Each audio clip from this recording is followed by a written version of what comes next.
Hei kaveri, tässä on toinen kaveri, joka on ehdokas. Katsotaan mikä ajatuksia hänellä on ja kuka hän on ja missä hän asuu. Lyhyesti, mikä ajatuksia sulla on? Mitä sä ajattelet? Hei, mä oon Alas Ali ja mä olen eduskuntavaaleissa ehdokkaana Turusta. Olen keskustapuolueen jäsen ja minun tärkein teemat ovat lapsiperheet ja yhteisöjen hyvinvointi, yrittäjyys, erityisesti pienyrittäjät ja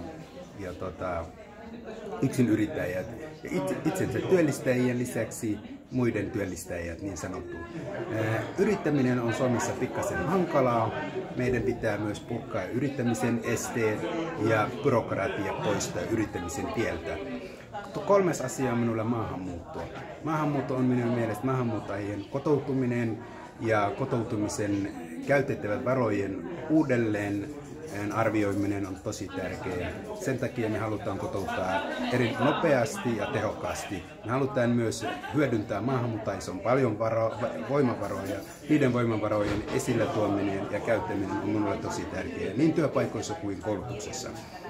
Mitä tarkoittaa lapsiperhe? Mitä? Lapsiperhe tarkoittaa siitä, että meillä on isoja lapsiperheitä, lapsien ja perheiden kotona ei voida niin hyvin. Perheillä on sellaisia haasteita kuin, että vanhempien voimavarat ja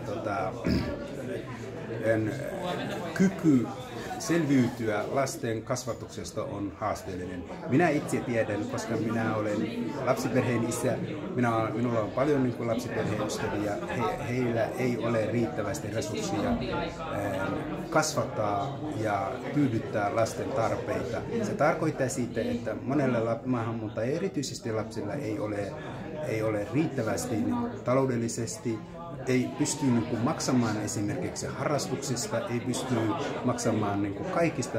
Onneksi mä tiedän, monet perheet yrittävät parhaansa, jotta lapsensa menestyy, ja mikä on minusta lähtökohtaisesti tärkeää. Kiitos. Toivottavasti pääset yhteiskuntaan. Kiitos paljon.